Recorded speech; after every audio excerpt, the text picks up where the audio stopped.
Alappuzha gymkhana. Alappuzha ജിംഖാനയുടെ review പറയുന്നതിന് മുമ്പ് ഞാനൊരു സംഭവം പറയാം. നമ്മുടെ ഒരു പയ്യനുണ്ട്, പേര് റിസ്വാൻ. നിലമ്പൽ NSS കോളേജിലാണ് റിസ്വാൻ പഠിച്ചത്. പുള്ളിക്കാരൻ കൊച്ചിയിലെ ബോക്സിങ് ഒരു പാഷനായിട്ട് കൊണ്ടു നടന്ന ഒരാളായിരുന്നു. അങ്ങനെ ബോക്സിങ്ങിൽ കോളേജിനെ പ്രതിനിധീകരിച്ച് കേരള സർവകലാശാല സ്പോർട്സ് ഫെസ്റ്റിവലിൽ റിസ്വാൻ പങ്കെടുക്കാനായിട്ട് പോയി. തിരുവനന്തപുരം യൂണിവേഴ്സിറ്റി കോളേജിൽ വെച്ചായിരുന്നു മത്സരം. മത്സരത്തിൽ റിസ്വാൻ ജയിക്കുമെന്ന് വളരെയധികം ആത്മവിശ്വാസം ഉണ്ടായിരുന്നു.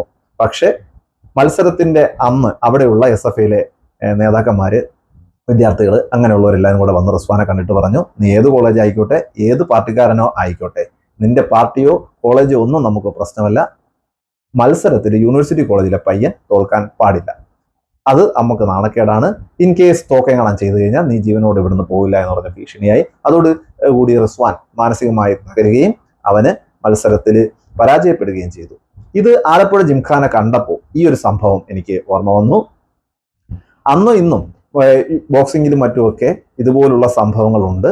തൻ്റെ എതിരാളികളെ മാനസികമായി തളർത്തി അവരെ ഇല്ലാതാക്കുക എന്നുള്ളൊരു രീതി ഉണ്ട് എന്നും കൂടെ ഈ സിനിമ അടിവരയിട്ട് പറയുന്നുണ്ട്. ആ ഒരു കഥയും കൂടെ ഇതിൻ്റെ അകത്ത് കണ്ടപ്പോൾ എനിക്ക് തോന്നി. ഇനി സിനിമയിലേക്ക് വരികയാണെങ്കിൽ ഖാലിദ് റഹ്മാന്റെ മികച്ച ഒരു ക്രാഫ്റ്റുകളിലൊന്നാണ് ഈ സിനിമ. നസ്ലൻ പ്രധാനപ്പെട്ട കഥാപാത്രമായിട്ട് വന്നു. നസ്ലന്റെ മേക്ക് ഓവറൊക്കെ അടിപൊളിയായിരുന്നു. നസ്ലന്റെ കഥാപാത്രം ആണ് സിനിമയെ മുന്നോട്ട് കൊണ്ടുപോകുന്നത്. എങ്കിലും 5-6 പേരുണ്ട്. അവരെല്ലാവർക്കും തുല്യമായിട്ടുള്ള റോള് ഈ സിനിമയിലുണ്ട്. നസ്ലൻ നായകനായിട്ട് നിൽക്കുന്നതേ ഉള്ളൂ. എല്ലാവർക്കും തുല്യമായ റോളുകളുണ്ട്. ചിലർ പലപ്പോഴും അതിനേക്കാളും നല്ല രീതിയിൽ കയ്യടി അർഹിക്കുന്ന കഥാപാത്രങ്ങളാണ്. ആദ്യ പകുതി വലിയ തമാശയൊക്കെ ആയിട്ട് നമ്മളെ രസിപ്പിച്ചാണ് പോകുന്നത്. രണ്ടാം പകുതിയിലേക്ക് എത്തുമ്പോഴത്തേക്ക് ഇത് കുറച്ചുകൂടെ ബോക്സിങ്ങിനാണ് പ്രാധാന്യം നൽകുന്നത്. ഈ സിനിമയുടെ ഏറ്റവും വലിയ പ്രത്യേകത എന്ന് പറയുന്നത് ഇതിന്റെ ബോക്സിങ്ങിന്റെ കൊറിയോഗ്രഫി, ആക്ഷൻ കൊറിയോഗ്രഫി എന്ന് പറയുന്നത് വളരെ നല്ല രീതിയിൽ തന്നെ എടുത്തിട്ടുണ്ട്. ബോക്സിങ്ങിന്റെ പഞ്ചുകളൊക്കെ കാണുമ്പോൾ നമുക്ക് കൃത്യമായിട്ട് ആ പഞ്ചിന്റെ പവർ നമുക്ക് അറിയാൻ പറ്റും. ആ രീതിയിൽ കൊറിയോഗ്രഫിയിൽ ഈ സിനിമ വിജയിച്ചിട്ടുണ്ട്.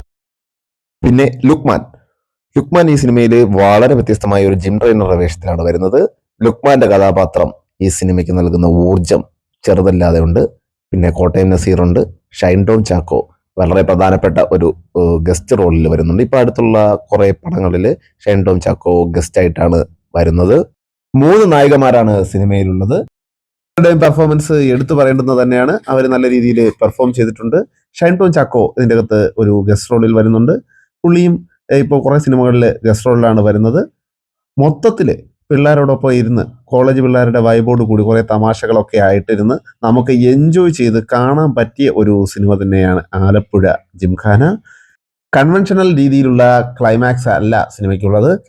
നമ്മൾ സാധാരണ പ്രതീക്ഷിക്കുന്ന രീതിയിൽ പോവാത്ത സിനിമ സാധാരണക്കാരായിട്ടുള്ള ആൾക്കാർ എങ്ങനെ സ്വീകരിക്കുന്നു എന്നുള്ളതും വളരെ പ്രധാനമാണ്. എനിക്ക് വ്യക്തിപരമായിട്ട് ഈ സിനിമ അതിൻ്റെ ക്ലൈമാക്സും എല്ലാം വളരെ വലിയ രീതിയിൽ ഇഷ്ടപ്പെട്ടിട്ടുണ്ട്. ആ രീതിയിൽ ഈ സിനിമ നമുക്ക് കാണാൻ പറ്റുന്ന ഒരു സിനിമ തന്നെയാണ്. അപ്പോൾ എല്ലാവരും തിയേറ്ററിൽ പോയി ഈ സിനിമ കാണണം. ആ സിനിമയുടെ പഞ്ച് നഷ്ടപ്പെടാതെ നല്ല രീതിയിൽ കാണണം.